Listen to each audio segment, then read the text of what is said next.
वक्तव्य ठाकरेंच्या शिवसेनेचे विधान परिषदेचे आमदार सचिन अहिर यांनी केलंय। एबीपी माझाच्या बाप्पाचं दर्शन घेतल्यानंतर सचिन अहिर बोलत होते, त्यावेळी त्यांनी हे वक्तव्य केलं। दसरा मेळाव्याला ठाकरे बंधू स्टेजवर एकत्र येतील का हे माहिती नाही, पण आम्ही त्यांना आमंत्रित करू शकतो, ही शक्यता नाकारता येत नाही असंही अहिर म्हणाले। तर आमच्याप्रमाणे त्यांचा देखील मेळावा असतो, त्यामुळे ते देखील आम्हाला आमंत्रित करू शकतात।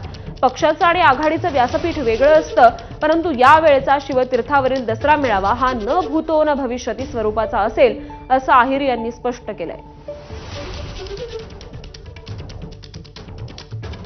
की निवळ त्या दोन पक्षासाठी किंवा निवळ भावासाठी नाही, पण या राज्यासाठी हे एकत्रित येणं गरजेचं, जे लोकांच्या मनातली जी भावना आहे। मला असं वाटते गणपती झाल्यानंतर आता पितृपक्ष सुरू होतोय, दसऱ्याला निश्चितपणे चांगली बातमी मिळेल अशी अपेक्षा व्यक्त केली तरी काय? म्हणजे मोठं स्टेटमेंट आहे की जी बातमी मिळणार आहे ती दसऱ्याला मिळणार आहे का? दसरा मेळाव्यात दसऱ्या मेळाव्यामध्येच सुतोवाच ज्यावेळी पक्षाचे नेते करतात, तर मला असं वाटते तो संकेत न देता वस्तुस्थिती काय आणि कशा प्रकारे पुढे आगामी काळामध्ये निवडणुकीला सामोरे जायचं आहे ह्याचाही देखील मार्गदर्शन निश्चितपणे होईल। आणि म्हणून मी काय भविष्यवाणी नाही केली। शेवटी दोन्ही भाऊ एकमेकांना बघतच असतात, ते कधी तिकडनं बघतात, कधी ह्या स्टेजवरून बघतात, पण एकत्र येतील त्या स्टेजवर किंवा नाही हा नंतरचा भाग, कारण दोन राजकीय वेगवेगळे पक्ष आहे। जसा आमचा दसरा मेळावा असतो तसाही दसऱ्याचा मेळावा असतो।